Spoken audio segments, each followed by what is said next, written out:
In a recent surge of maritime tensions, the Japanese Coast Guard reported an alarming encounter with Chinese government vessels near the disputed Senkaku Islands in the East China Sea.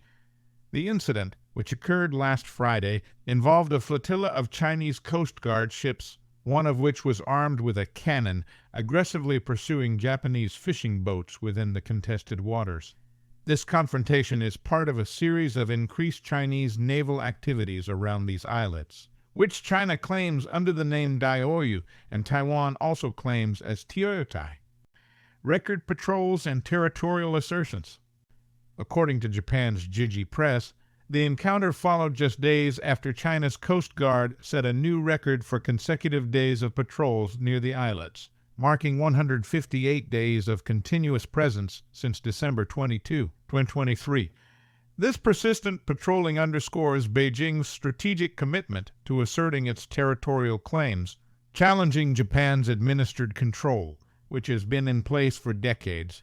The Chinese vessels included sizes ranging from 1,700 to 5,500 tons, equipped with advanced artillery, highlighting a significant escalation in the capabilities deployed to the area.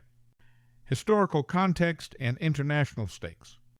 The Senkaku Islands have been a long-standing flashpoint in Sino-Japanese relations, with tensions flaring particularly after Japan nationalized the islands in 2012. The move sparked widespread intrusions by Chinese vessels into the surrounding territorial waters, often leading to standoffs at sea. The United States, while officially neutral regarding the sovereignty of the islands, has repeatedly affirmed its treaty obligations to defend Japanese-administered territories, including the Senkakus, if they come under attack, thus adding an additional layer of international military involvement to the disputes. Recent developments and diplomatic strains. This latest maritime confrontation occurred shortly before a significant diplomatic meeting in Seoul involving China's Premier Li Qiang and Japan's Prime Minister Fumio Kishida.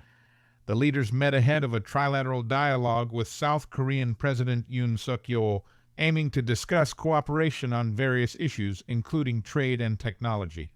However, the naval standoff underscores the fragile nature of diplomatic ties in the region, with maritime security concerns prominently on the agenda.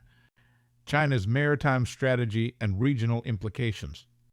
The Chinese Coast Guard, under the command of the Central Military Commission since 2018, has been at the forefront of China's efforts to assert territorial claims not only in the East China Sea, but also across the contested South China Sea.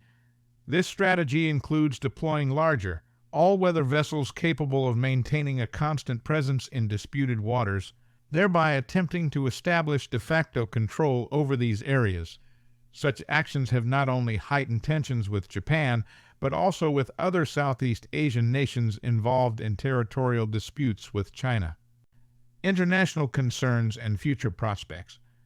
The continuous presence of Chinese vessels near the Senkakus and the aggressive tactics employed against Japanese fishing and Coast Guard vessels have raised significant concerns internationally about the risks of a larger conflict in the region. The international community remains watchful, with calls for both nations to manage their disputes through dialogue and legal frameworks rather than through unilateral actions that could escalate into open conflict.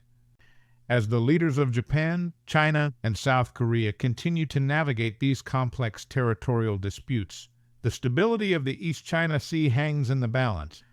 With each nation bolstering its maritime capabilities and readiness, the international community may need to play a more active role in facilitating peaceful resolutions to these long-standing maritime disputes to prevent a potential escalation that could have far-reaching consequences for regional and global security.